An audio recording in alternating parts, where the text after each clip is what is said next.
From your perspective as an expert, how do you segment or you view the characteristics of the Upper Egypt audience? Well, I think Upper Egypt, it needs a lot of attention from the people, from the government, from the art people, from the film professional. I know a lot of theatrical troupes try to make some rotating, some on the road events in Upper Egypt, presenting theatrical performances, other type of art exhibitions. Yeah, I think in the future we should communicate with Upper Egypt, not only Luxor, the other Upper Egyptian cities, and to try to organize more events, and try to reconnect the upper side of Egypt altogether. Sir, some critics believe that Egyptian actors and actresses are very keen to always attend international or foreign festivals rather than Egyptian ones, especially as Egypt is going through a very critical period where this whole industry needs to be backed up and supported. Yes. Particularly if it has to do with the Dubai festival and something that is always glamorous. Yes. Does this have to do with glamour and organization, or what is really the reason behind this phenomenon that some critics believe is true? Well, that since the revolution in 2011, many of our events were cancelled. I mean, the Cairo Festival was cancelled this year, was postponed until 2014. Only the Ismailia Festival was organized this year, and the National Film Festival. And we must know that in Abu Dhabi, in Dubai, in Marrakesh, the three big festivals right now, and in Doha, they cannot organize or to have a red carpet, without the presence of Egyptian cinema and Egyptian stars. It's very important, and our stars, they have the charisma, and they have the attention of the media, and our Egyptian slang is quite beloved in the Arab countries, and the Egyptian cinema as well. So I want to tell you, for instance, like a few weeks ago, Marrakesh Festival was organized, and they received Martin Scorsese, they received Sharon Stone. Yeah, but you must see how Adil Imam was welcomed when he was entering the theater on the opening night. I mean, people go crazy for the Egyptian cinema and artists and directors, and because of the problems we are facing right now in Egypt, we couldn't organize, Cairo Festival and have the glamour and the lights. We are hoping to be last year, during the Cairo Festival, when it was organized, there were the demonstration near Ittihadiyya Palace, and I think the festival was not as, you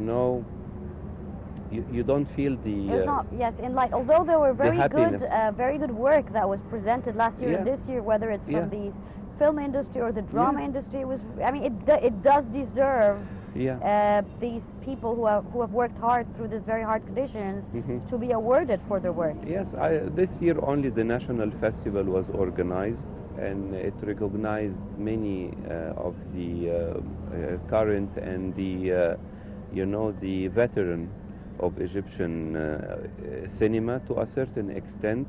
But I think once the socio-political situation is settled down, we can have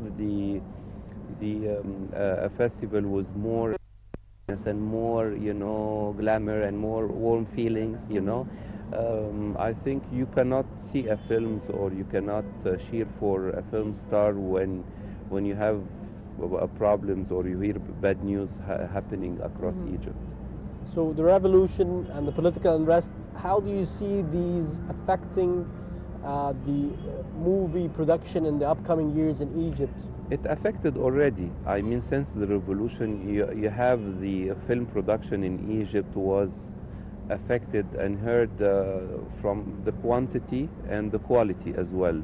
I mean, most of the big stars, the A-list, like we call them, you know, they went to do television series because they are paid better and film producers cannot afford to pay the salary when the cinemas suffer from the box office, you know, receipts going very down, you know, especially the last 2 years we have been exposed to curfews, and this affects the number of screening of films and so the box office.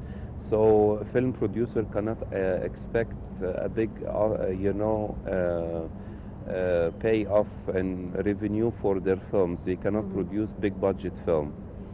So that's why most of the films we have seen during the two Bayrims, the two Eids, which are the two big main seasons, in addition to the beginning of the summer season, we only see like commercial films, that's comedy the point. films. I mean, that's the point, because that's what I wanted to ask you next. I mean, as an expert, if we're going to talk about the quality and maybe that, or the content itself, that's where there's this huge gap between the film and the drama. How can the drama industry have very good quality of picture, very good content, and it had exceeded competing with Syrian drama, even with the Turkish drama in terms of everything, but the film industry went down dramatically? I mean, the content really and the quality has nothing to do with the circumstances of the country. Why is there, even the actors and the actresses we see in drama, we don't see them in cinema anymore, and vice versa? Yes. I want to tell you that most of the good films, you know, are written right now, are on the shelves looking for a producer.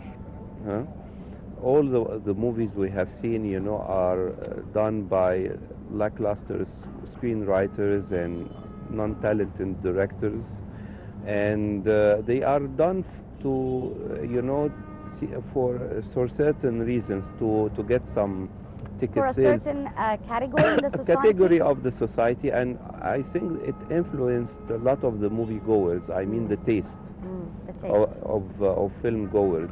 I mean, can you believe it, like the directors like Khairi Bshara, Mohammed Khan, Dawood Abdel Sayed, they can do a film, you know, every 5 years, you know. And some of them, big director like Ali Badr Khan, for instance, he didn't direct a film for 10 years or more. Very renowned director and film professor like Samir Saif, he went to direct and work for television. So all of these directors, they have really good projects, you know, on paper. But the current environment, the current producers and investors who control the film industry, they're waiting for the right moment.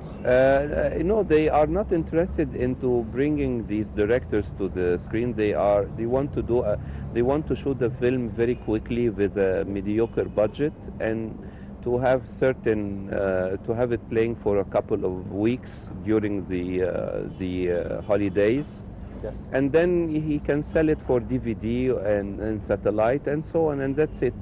The other type of production, I mean, the independent producers like like Sharif Mandoor, who helped launch the career of Ibrahim al-Battout, of Ahmed Abdallah, of Hisham Isawi. You know, they rely on getting some funding from Arab festivals like Doha, like Abu Dhabi, like Dubai, you know, some funding for the shooting or funding for the post-production. And that's why they can present a film every couple of years as well. Yes, all right. Finally, Sharif Awad, cinema critic, I'd like to thank you very much for joining us. It has been a pleasure talking to you today. Thank you very much, sir. My pleasure. Thank you. Now let's move on for a very short break and returning back.